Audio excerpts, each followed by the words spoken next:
Mansi, welcome to the channel. And अगर आप channel पे नए हो और अभी तक सब्सक्राइब नहीं किया है so please make sure to subscribe the channel. Let's quickly continue the chapter. चलो अब आते हैं अपने थर्ड क्वेश्चन पे, जो हमारा क्वेश्चन चल रहा था भाई कि उनके बीच का एंगल क्या होगा। So if we draw the two diagonals such that their length are equal, they bisect each other and have an arbitrary angle से 60 डिग्री। तो हमने मान लिया कि भैया इसके बीच में जो एंगल है वो 60 डिग्री का है, ठीक है। अब वो क्या बोल रहे हैं कि can you find all the remaining angles. अगर ये एंगल हमें पता चल गया कि भाई ये 60 डिग्री का है, तो क्या मैं बाकी के एंगल्स निकाल सकती हूँ? बहुत आसानी से। पहली बात तो अगर ये 60 है तो इसका वर्टिकली ऑपोजिट ये एंगल है, ये भी 60 हो जाएगा, राइट। ये 60 है तो इसका वर्टिकली ऑपोजिट 60 हो जाएगा। और अगर मुझे फाइंड करना है ये वाला एंगल तो मैं यूज करूंगी लीनियर पेयर। देखो यहाँ पे ये जो हमारी AC है, एक स्ट्रेट लाइन है, ये पूरा एंगल बन रहा है उस पे, जिसमें से इतना 60 डिग्री है, इसको मान लिया मैंने एंगल 1। सो 60 डिग्री प्लस एंगल 1 कितना होगा? 180 के इक्वल, क्योंकि ये एक लीनियर पेयर मतलब एक स्ट्रेट लाइन पे इस तरीके से अगर दो एंगल्स बन रहे हैं तो ये टोटल कितना होता है? 180 होता है। सो देयरफॉर एंगल 1 हमारा कितना हो गया? 180 माइनस 60 विच इज 120 डिग्री। सो ये एंगल, इसको रब करते, इतना एक्स्ट्रा कर दिया यहाँ पे, ये एंगल जो है हमारा ये कितना आ गया? 120 डिग्री। और इसका वर्टिकली ऑपोजिट ये है, सो ये भी 120 आ जाएगा, ठीक है। सो एंगल्स क्या क्या आ गए हमसे, उन्होंने पूछा था कि बाकी एंगल्स निकाल के दिखाओ। चलो यहीं पे लिख देती हूँ मैं, ये 60 डिग्री, ये भी 60, देन ये मैंने फाइंड किया 120, सो ये भी 120 वर्टिकली ऑपोजिट। सो 120 120 60 60 ये एंगल्स हमारे पास आए हैं। चलो आगे देखते हैं, can you find the value of A. क्या हम यहाँ पे हमने ये चार तो निकाल लिए, क्या हम ये ए की वैल्यू निकाल सकते हैं? और दूसरी बात, ये दोनों ही एंगल ए क्यों है? अगेन एक प्रॉपर्टी हमने देखा था भाई, अगर आपके पास एक ट्राइंगल है इस तरीके से और उसकी दो साइड्स इक्वल है, सो जैसे आइसोसेलेस ट्राइंगल होता है, अगर इस ट्राइंगल की दो साइड्स इक्वल हैं बेटा, सो जो साइड्स, जो इक्वल साइड्स हैं उनके जो ऑपोजिट एंगल्स हैं वो भी इक्वल होते हैं। मतलब इस साइड का ऑपोजिट एंगल इसके सामने वाला कौन सा है? ये वाला। ये वाली जो साइड है इसका ऑपोजिट एंगल इसके सामने वाला कौन सा है?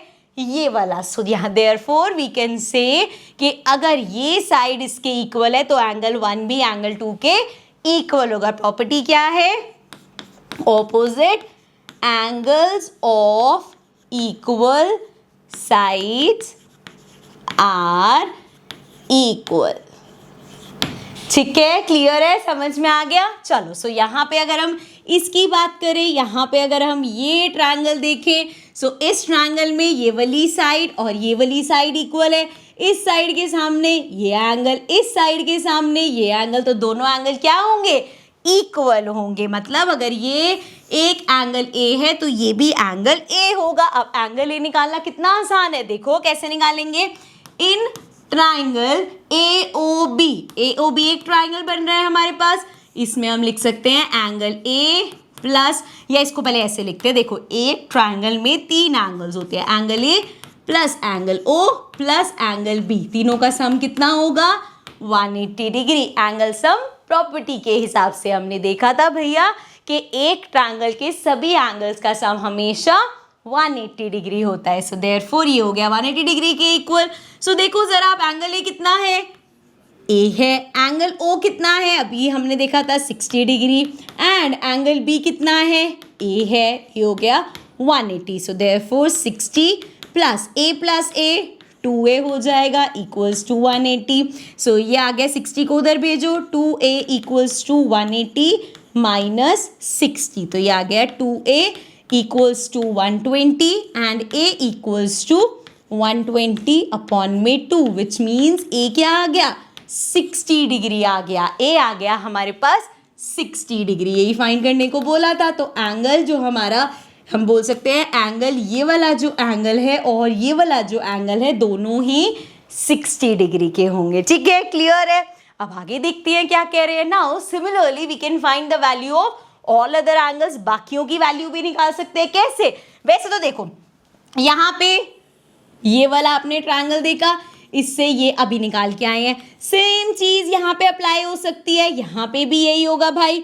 ये 60 है, ये दो निकालोगे 60 60 हो जाएंगे। अब आपके पास दो तरीके हैं। अगर हम आए इस वाले पे, अगर आप इस वाले ट्रायंगल पे आ जाओ तो यहाँ पे हम ये कर सकते हैं, ये 120 है, सो यहाँ पे ले लेते हैं ये भी भाई, यहाँ पे भी सेम चीज होगी कि ये एंगल इसके इक्वल होगा। मान लो इसको बी ले लिया, सो बी प्लस 120 इक्वल होगा 180 की, क्योंकि ये भी ट्रायंगल है, सभी एंगल्स का सम 180 ही होगा।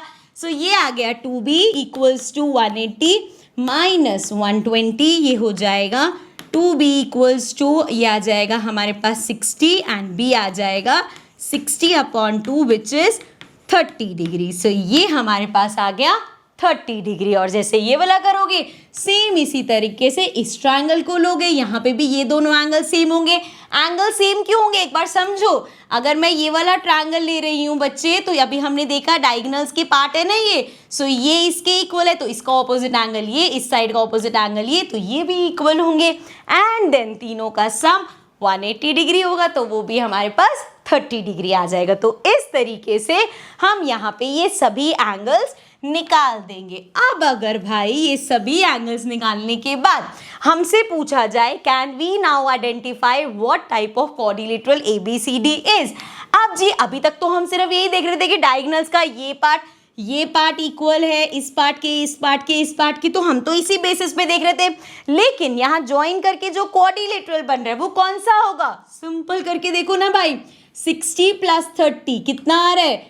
90 डिग्री। 60 + 30 90 डिग्री, 60 30 90, 60 30 90, चार साइड्स हैं इस क्वाड्रिलेटरल की, सभी एंगल्स 90 डिग्री के हैं। सो क्या बना ये? It is a rectangle. ये एक रेक्टेंगल बना है। तो क्या सिर्फ इतनी बात से हम कह सकते हैं, हमने देखा चार साइड्स हैं और सभी एंगल्स 90 डिग्री के हैं, तो क्या हम इतनी बात से कह सकते हैं?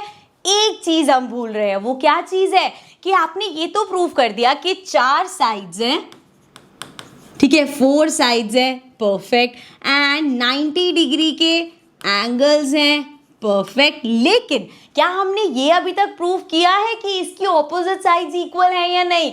ये भी प्रूव करना पड़ेगा, तभी कह पाओगे ना कि ये रेक्टेंगल है, वरना कैसे कह पाओगे? सो चलो आओ इसको देखते हैं। अब अगर हमें ये प्रूव करना पड़े, what can we say about it sides, sides कैसे प्रूव करेंगे? तो बहुत आसान है भाई, देखो यहाँ पे हम इस ट्राइंगल को लेते हैं, यहाँ पे हम इस ट्राइंगल को लेते हैं। सो वर्टिकली ऑपोजिट एंगल के हिसाब से ये और ये, वैसे तो हमें पता भी ये दोनों 60 60 दिख ही रहे हैं। सो ये और ये इक्वल हो गया, ठीक है, एंगल मिल गया हमें, एंगल इक्वल एंगल मिल गया। अब अगर हम साइड की बात करें तो ये वाली साइड इसके इक्वल कर दो, ये वाली साइड इसके इक्वल कर दो। आप देख सकते हो जो साइड कंपेयर कर रहे हैं और जो एंगल है वो इंक्लूडेड एंगल है।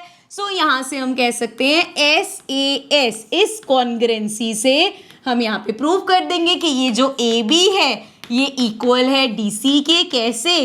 Bye CPCT। तो कैसे किया हमने? सिंपल, हमने यहाँ पे साइड्स ली, हमने यहाँ पे एंगल लिया, तो दो साइड जो इंक्लूडेड एंगल था, सो हमने कह दिया SAS से ये कॉन्ग्रुएंट हो गए और बाय CPCT इसकी साइड्स हो गई।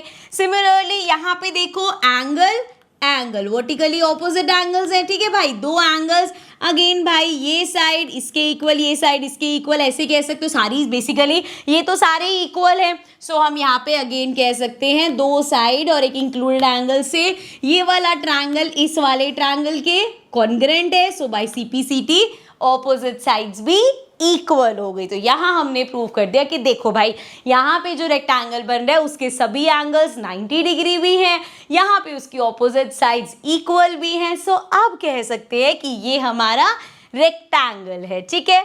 चलो आगे देखते हैं, आगे क्या है हमारे पास। Now they say will ABCD remain a rectangle if the angles between the diagonals are change. अब वहां पे तो हमने 60 डिग्री अपनी मर्जी से ले लिया था, फिर हमने देखा देखो 60 डिग्री हमने लिया एंड देन क्या करके आया, अभी मैं वो एक्सप्लेन कर रही हूँ कि हमने ये एंगल 60 डिग्री लिया, ठीक है, उससे हमने कहा कि यार ये भी 60 है, फिर हमने ये एंगल्स निकाले, ये 120 120 आया, इसकी हेल्प से हम यहाँ वाले एंगल्स पे पहुंचे। सो हमने यहाँ पे घूम फिर के प्रूव कर लिया कि जब मैंने इन दो स्ट्रॉस के बीच का एंगल 60 डिग्री रखा सो ये रेक्टेंगल बना रहा है। लेकिन क्या हर बार एंगल 60 डिग्री होना चाहिए, ये मतलब है? या हम यहाँ पे ये देखें कि अगर हम इस एंगल को चेंज कर दे, 60 डिग्री की जगह कुछ और ले, 50 डिग्री 45 डिग्री कुछ और ले, क्या तब भी एक रेक्टेंगल बनेगा या नहीं बनेगा? सो इसके लिए अब हमने ये ले लिया x, कि x मतलब कुछ भी हो सकता है। तो क्या अगर हम ये x लेंगे तब भी एक रेक्टेंगल बनेगा या नहीं? देखो अगर ये x है तो ये क्या होगा भाई, वर्टिकली ऑपोजिट एंगल, ये भी x हो जाएगा। एंड अगर मैं इन एंगल्स की बात करूं तो ये एंगल और ये एंगल पहले कैसे निकाला था, लीनियर पेयर की हेल्प से। इसको मैं अभी के लिए नाम दे रही हूँ एंगल 1, चलो नाम नहीं देते, ऐसे रखते हैं BOC। सो BOC प्लस x, ये हो गया ना ये वाला एंगल, और ये या ये वाला ले लो कोई भी। यहाँ पे देखो ना हर कोई लाइन पे ऐसे बनी रहा है, लीनियर पेयर तो बनी रहा है तुम्हारे पास। सो ये इक्वल होगा 180 के। सो यहाँ पे मैं बोल सकती हूँ कि एंगल BOC कितना आया, 180 माइनस एक्स। तो ये एंगल कितना आया, 180 माइनस एक्स, 180 माइनस एक्स। ठीक है, तो यहाँ तक आ गया। लेकिन यहाँ पे अभी ये प्रूफ नहीं हुआ कि रेक्टेंगल है या नहीं, उसके लिए हमें बाकी एंगल्स निकालने पड़ेंगे। तो आओ बाकी एंगल्स भी निकालते हैं। सो यहाँ पे उन्होंने पूछा can you find the other angles, ये अभी हम निकालते हैं। What is the value of a in degree in terms of x, ठीक है, क्या रहेगी वैल्यू x की टर्म्स में, ठीक है। And what can we say about AB and CD, उसके बाद ये हमें 3 क्वेश्चन आंसर है, ठीक है। यहाँ तक तो हमने बता दिया, ये 4 निकाल लिए। अब हम आते हैं इन एंगल्स पे, ठीक है। मान लो ये एंगल और ये एंगल, फिर से भाई ये ट्रायंगल है, यहाँ पे ये जो हमारी साइड है इक्वल है, ऑपोजिट एंगल्स इक्वल होंगे, मतलब अगर ये A है सो ये भी A होगा। So now in triangle AOB की अगर मैं बात करूं सो यहाँ पे क्या होगा, A प्लस x इक्वल होगा 180 डिग्री के। सो आई कैन से 2A इक्वल होगा 180 माइनस x के, एंड A इक्वल होगा 180 माइनस x अपॉन 2। इसको मैं ऐसे भी लिख सकती हूँ, 180 अपॉन 2 करोगे 90 आएगा माइनस x अपॉन 2। सो यहाँ पे हमने देखा है x की टर्म्स में अगर हम चलें सो एंगल A, ये दोनों एंगल्स कितने आए हैं यहाँ पे लिख रही हूँ मैं, ठीक है, वरना बड़ा हौच पौच सा हो जाएगा। ये आए हैं 90 माइनस x अपॉन 2, ठीक है, ये चीज़ क्लियर है। अब इसी के साथ हमें ये वाला एंगल भी निकालना पड़ेगा, तभी तो दोनों को प्लस करके देखेंगे हम कि भैया 90 डिग्री आ रहा है या नहीं। सो इसके लिए क्या करेंगे, इसको थोड़ा सा इधर शिफ्ट करते हैं एंड अब इस ट्राइंगल पे आ जाओ। सो ट्राइंगल BOC, इन ट्राइंगल BOC अब ये एंगल मान लो मैंने B ले लिया। सो देखो बच्चे ये हमारे पास ट्राइंगल है, यहाँ पे ये साइड इसके इक्वल है, हमें पता है इसका ऑपोजिट ये एंगल, इसका ऑपोजिट ये एंगल। सो अगर ये एंगल B है तो ये एंगल भी B हो जाएगा, ठीक है। So in triangle BOC I can say angle B ये वाला प्लस एंगल BOC प्लस ये भी एंगल B इक्वल होगा अगेन 180 डिग्री के, क्योंकि ट्रायंगल के सभी एंगल्स का सम 180 डिग्री होता है। तो ये हो जाएगा 2B प्लस BOC अभी हमने निकाला था, BOC है 180 माइनस x इक्वल्स टू 180, ठीक है भाई। सो ये हो गया 2B। अब अगर देखो 180 को मैं अगर उधर भेज दूं तो क्या हो जाएगा, 180 माइनस 180, ये तो 0 हो गया। So 2B minus x equals to 0 हो गया।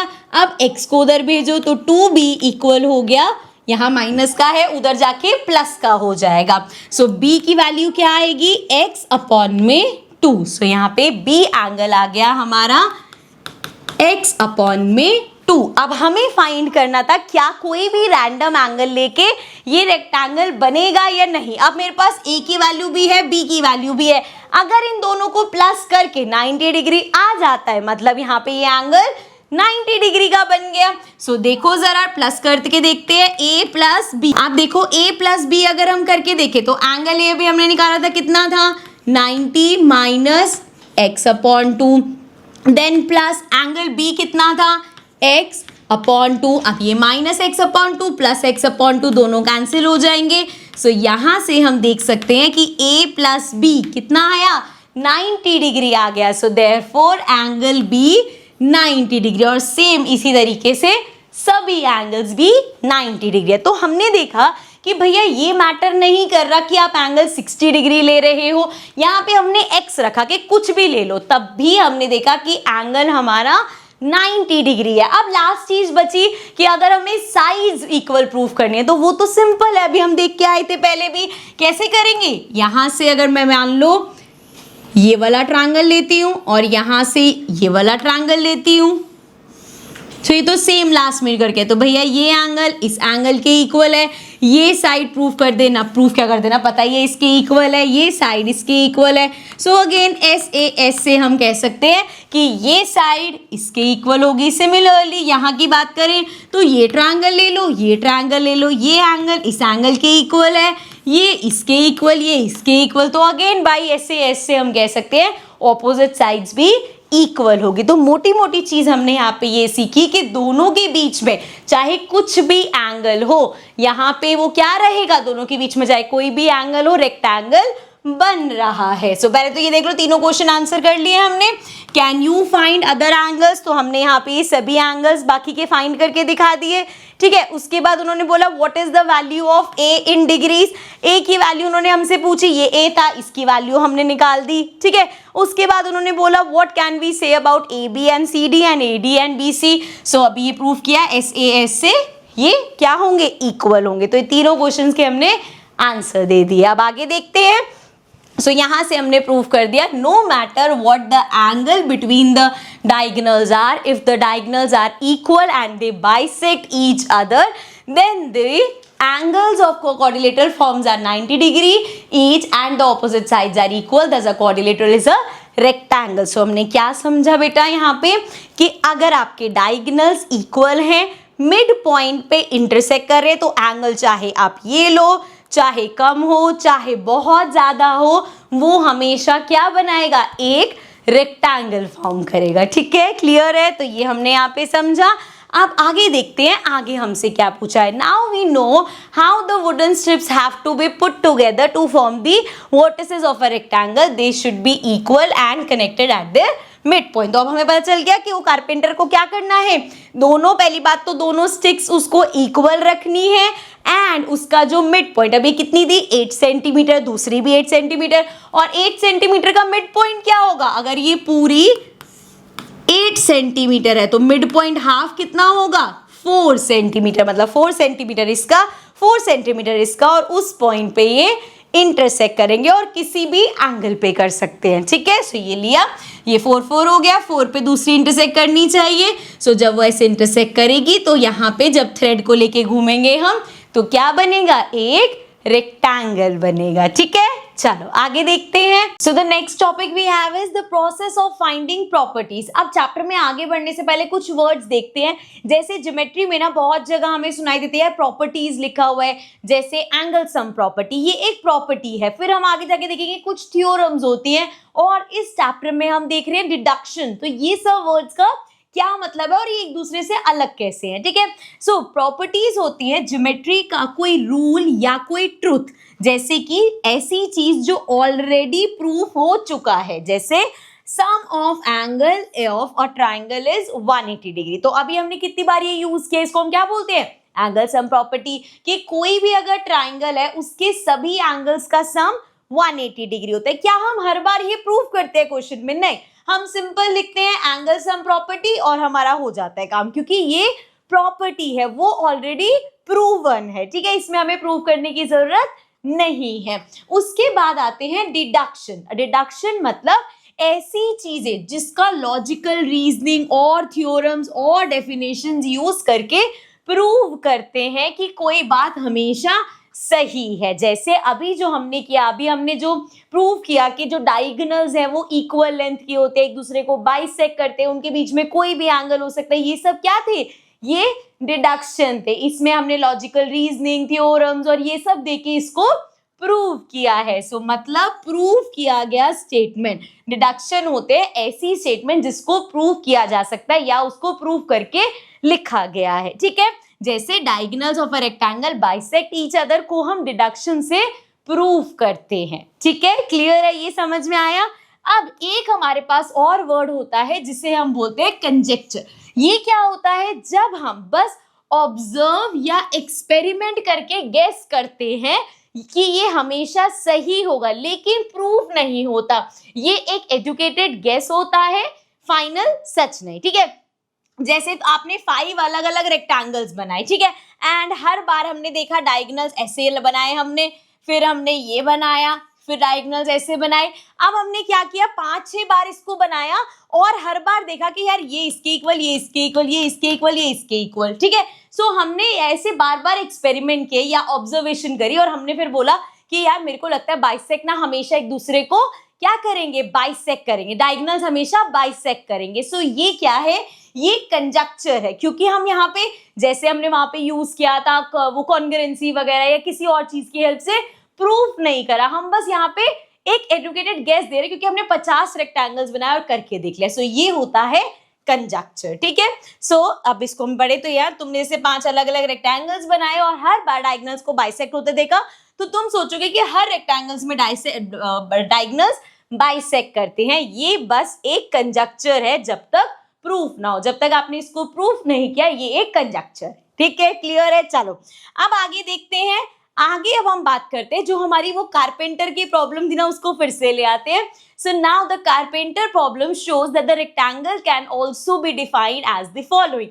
अब कारपेंटर प्रॉब्लम से ना हमने देखा कि रेक्टेंगल को हम ऐसे भी डिफाइन कर सकते हैं that a rectangle is a quadrilateral whose diagonals are equal and bisect each other. So यहाँ पे हमने अभी प्रूफ किया भाई, वो जो एक प्रॉब्लम नहीं थी उसमें हमने देखा था कि डायगोनल्स इक्वल होते एक दूसरे को बाइसेक्ट करते, तो रेक्टेंगल की एक डेफिनेशन ये भी निकल के आती है। और पहली डेफिनेशन हमने क्या पढ़ी कि ऑपोजिट साइड्स इक्वल होते हैं और सभी एंगल्स 90 डिग्री के होते हैं। Now would we be wrong if we just define a rectangle as a quadrilateral in which all the angles are 90 degree. अब वो कह रहे हैं कि अगर हम इस डेफिनेशन को शॉर्ट कर दें और सिर्फ इतना लिखें कि एक क्वाड्रिलेटरल जिसकी सभी एंगल्स 90 डिग्री होंगे वो रेक्टेंगल होगा, मतलब कोई भी क्वाड्रिलेटरल जिसके सभी एंगल्स 90 डिग्री हैं वो रेक्टेंगल होगा। तो इसके लिए हमें चेक करना पड़ेगा क्या सभी एंगल्स 90 डिग्री होने से ऑपोजिट साइड्स इक्वल हो जाती हैं। सो चलो अब एक एक करके चेक करेंगे। तो ये बन गया हमारा डिडक्शन 4 जिसको अब हम प्रूव करने जा रहे हैं। So what is the shape of a quadrilateral with all the angles equal to 90 degree के? अगर सभी एंगल्स 90 डिग्री है तो क्या शेप बनेगी, ठीक है। So consider rectangle ABCD with all angle measures of 90 degree. What can we say about the opposite sides in such a quadrilateral? ठीक है, हमने ये देख लिया कि ठीक है भाई 90 डिग्री साइड्स है, लेकिन क्या इससे ऑपोजिट साइड्स इक्वल आ रहे हैं? क्योंकि अगर ऑपोजिट साइड्स इक्वल है तभी तो वो रेक्टेंगल होगा। सो आओ चेक करते हैं। अब यहाँ पे मैं पहले इधर समझाती हूँ। ये एक रेक्टेंगल बनाया हमने, ठीक है, लेट्स कॉल दिस ABCD। अब ये बनाया ऐसे हमने कि सभी एंगल्स 90 डिग्री के हैं, यहाँ तक ठीक है। अब हमें प्रूफ करना है ऑपोजिट साइड्स का। देख के तो हमने 2 ट्रायंगल ले, यहाँ BD बना दो एक डायगोनल, ठीक है। अब 2 ट्रायंगल लेते हैं, एक ये ट्रायंगल ले लेते हैं और एक ये वाला ट्रायंगल ले लेते हैं, ठीक है। अब इन दोनों ट्रायंगल्स में देखो हमें क्या क्या मिल सकता है। पहले तो दिख रहा है BD कॉमन है, सो BD इक्वल है BD के, ये होगा कॉमन, ये तो कॉमन आ गया। इसके अलावा एंगल A जो है हमारा इक्वल होगा एंगल C के, दोनों ही क्या है 90 डिग्री के एंगल्स हैं। एंड इसके अलावा और क्या हो सकता है, याद करो जब अभी हमने आगे प्रूफ कर रहे थे तो हमने प्रूफ किया था कि ये वाला जो एंगल है इस वाले एंगल के इक्वल होगा। कैसे होगा देखो, दोबारा करके दिखाऊं एक बार। वैसे तो पुरानी वीडियोस में हमने देखा था बट फिर भी फटाफट से मैं एक बार आपको रिवाइज करा देती हूँ। इस तरीके से रेक्टेंगल है, डायगोनल सेम बनाते हैं वरना कंफ्यूज हो जाओगे। ये डायगोनल है, ठीक है, इस एंगल को इसके इक्वल प्रूफ कर रहे हैं। सो ये लिया हमने एंगल 1, ये 2 और इसको मान लिया 3। अब हमें पता है एंगल 1 प्लस एंगल 3 कितना है 90 डिग्री है भाई, पता है ना कि एंगल पूरा 90 डिग्री का है। सो यहाँ से मैं कह सकती हूँ कि एंगल 1 मेरा आ गया 90 माइनस एंगल 3, ये एक चीज मिल गई मुझे, ठीक है। अब आगे चलते हैं, ये वाला ट्रायंगल लेते हैं। सो एंगल 3 ये वाला प्लस ये 90 डिग्री वाला एंगल प्लस ये एंगल 2, तीनों किसके इक्वल होंगे? 180, because of angle sum property कि ट्रायंगल के तीनों एंगल्स का सम हमेशा 180 डिग्री होता है। नाउ 90 डिग्री को उधर भेज दो तो ये आ जाएगा angle 3 plus angle 2 equals to 90, क्योंकि 90 इधर जाएगा, 180 में से 90 माइनस करोगे 90 आ जाएगा। अब यहां से अगर मैं एंगल 2 निकालू तो क्या आएगा? 90 माइनस एंगल 3। अब आप देख सकते हो एंगल 1 भी 90 माइनस एंगल 3 है, एंगल 2 भी 90 माइनस एंगल 3 है, तो यहां से हम कह सकते हैं एंगल 1 इक्वल है एंगल 2 के। सो एंगल 1 इक्वल है एंगल 2 के, प्रूव्ड अबव, ठीक है। तो यहाँ पे तीन चीजें मिल गई। अब मैं कह सकती हूँ, ध्यान से देखना, ट्राइंगल, जो मैं ट्राइंगल लिख रही हूँ उस पर ध्यान देना, BAD, triangle BAD is congruent to triangle DCB, ठीक है। ये दोनों ट्राइंगल्स कॉन्ग्रुएंट है। इससे हमें क्या मिला कि अगर भाई ये कॉन्ग्रुएंट है तो ये इसके इक्वल हो गया और ये इसके इक्वल हो गया। तो यहां से चलो ये चीज तो पहले प्रूव हो गई कि 90 डिग्री अगर सारी हमारे एंगल्स है तो यहाँ पे ऑटोमेटिकली ऑपोजिट साइड्स इक्वल हो गई। सो यहाँ पे हम कह सकते हैं कि हमारी जो AB है इक्वल हो गई DC के, एंड सिमिलरली जो BC है इक्वल हो गया AD के बाय CPCT। तो जो हमारा डिडक्शन था वो तो हमने यहाँ पे प्रूव कर दिया। यहाँ पे ये था ना, what is the shape of the quadrilateral with all the angles equal to 90 degree. So अगर एक क्वाड्रिलेटरल है जिसके सभी एंगल्स 90 डिग्री हैं तो वो क्या होगा? एक रेक्टेंगल होगा। It will be a rectangle. And why it will be a rectangle? क्योंकि हमने प्रूव कर दिया कि उसकी जो ऑपोजिट साइड्स है वो भी इक्वल होंगी। मतलब जब भी एक क्वाड्रिलेटरल के सभी एंगल्स 90 डिग्री हैं तो उनकी ऑपोजिट साइड्स हमेशा ऑटोमेटिकली इक्वल होंगी। यहां तक क्लियर है? अब देखो छोटी सी यहां पे चीज समझो, is it wrong to write triangle BAD is congruent to triangle CDB? अब यहां पे मैंने BAD तो मैंने भी लिया, लेकिन इसके सामने मैंने लिखा DCB लिखा। क्या हम इसको CDB लिख सकते हैं? अब ऐसे होता है ना कि यार जैसे ये ट्राइंगल है, ये ABC ट्राइंगल है, अब इसको मैं ट्राइंगल ABC बोलूं, ट्राइंगल BAC बोलूं, ट्राइंगल CAB बोलूं, एक ही बात है। लेकिन क्या हम ये लिख सकते हैं कि ये कॉन्ग्रुएंट होंगे? नहीं, क्योंकि जब भी आप दो ट्रायंगल्स को कॉन्ग्रुएंट प्रूव करते हो आप मेक श्योर करते हो कि इनकी जो पोजीशन है वो कॉरेस्पॉन्डिंग पोजीशंस हो। जैसे अगर हम यहां से कंपेयर करें, ट्रायंगल BAD जो मैंने लिखा था कॉन्ग्रुएंट है ट्रायंगल DCB के, तो यहाँ पे सबसे बड़ा देखो 90 डिग्री का एंगल A मिडिल में रखा मैंने 90 डिग्री वाला। सो यहाँ पे भी एंगल C 90 डिग्री वाला कॉरेस्पॉन्डिंग वाला मिडिल में रखा। अब ये इस ट्राइंगल का ये जो एंगल B है ये इस ट्राइंगल के एंगल D के इक्वल है, तो जहां पे B आएगा वहीं पे ही D आएगा। लास्ट में इधर जो D है वहां पे B है। मतलब जब हम यहाँ पे कॉन्ग्रुएंट ट्रायंगल्स लिखते हैं सो वी मेक श्योर कि यहाँ पे कॉरेस्पॉन्डिंग पार्ट्स के साथ लिखे। ऐसा नहीं कि हमने BAD लिखा यहाँ पे CDB, क्या ये D 90 डिग्री है? नहीं। सो हम ऐसे नहीं लिख सकते। हमेशा कॉन्ग्रुएंट ट्रायंगल जब देखते हैं सो वी मेक श्योर कि कॉरेस्पॉन्डिंग पार्ट्स के साथ लिखें। ठीक है, क्लियर है, समझ में आया? चलो फिर आगे बढ़ते हैं और नेक्स्ट देखते हैं। Does a rectangle can simply be defined as following? कि रेक्टेंगल को हम कैसे डिफाइन कर सकते हैं? That a rectangle is a quadrilateral in which the angles are all 90 degree. तो हम एक रेक्टेंगल को डिफाइन कर सकते हैं कि एक ऐसा क्वाड्रिलेटरल जिसके सभी एंगल्स 90 डिग्री के होते हैं, और जब सभी एंगल्स 90 डिग्री के तो ऑटोमेटिकली ऑपोजिट साइड्स इक्वल हो जाती है। तो this is the shortest definition जो हम रेक्टेंगल की बना सकते हैं। ठीक है, अब आगे देखो क्या क्या प्रॉपर्टीज है। All the angles of a rectangle are 90 degree and property 2 the opposite sides of a rectangle are equal. Perfect. इसके अलावा आगे हमने देखेंगे are the opposite sides of a rectangle parallel? क्या एक रेक्टेंगल की, जैसे ये रेक्टेंगल बनाया हमने, क्या इसकी ऑपोजिट साइड्स पैरेलल होती हैं? अब इसको प्रूव करने के लिए जैसे यहाँ पे लिख लेते हैं A B C डी। ठीक है, इस बार ऐसे लिखते हैं। अब ये ए बी और ये डी सी, अगर मुझे देखना है ये पैरेलल है या नहीं, तो मैं ऐसे मानूंगी ये दो साइड्स होगी, ये तो पता है दोनों यहाँ पे डिस्टेंस सेम रहेगा क्योंकि यहाँ पे इक्वल चल रही है और इधर वाली भी इक्वल है। और ये जो एडी है ना, इसको ट्रांसवर्सल ले लेते हैं। ठीक है, तो मैंने क्या किया, मैंने मान के चली कि भैया एक ये लिया मैंने, एक ये लिया और इसको ट्रांसवर्सल ले लिया।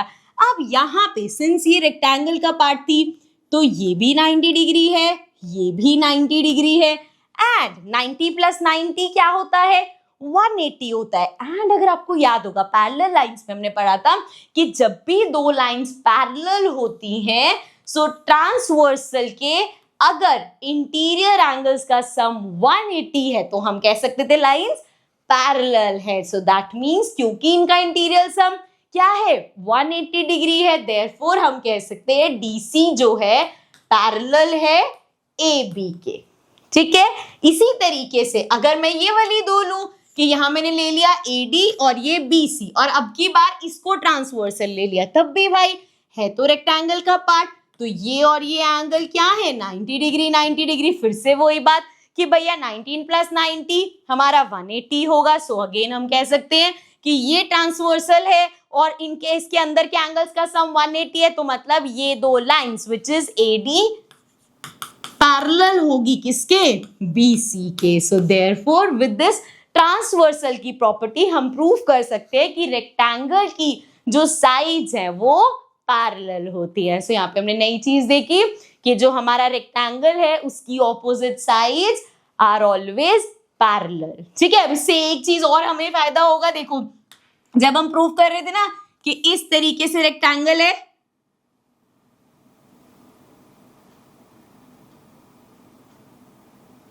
और जब भी हम ये लेते थे यहाँ पे इस तरीके से और प्रूव करते थे ये एंगल इस एंगल के कॉन्ग्रुएंट है, हम ये वाला एंगल यूज करते थे, ये एंगल और ये एंगल। अब इसको आप इस तरीके से देखो कि ये इसके पैरेलल है, ये एक ट्रांसवर्सल है, तो ऑटोमेटिकली ये वाला एंगल और ये वाला एंगल कौन सा है, they are alternate interior angle, तभी तो यहाँ पे ये हमेशा सेम प्रूव कर देते थे हम। ठीक है, क्लियर है।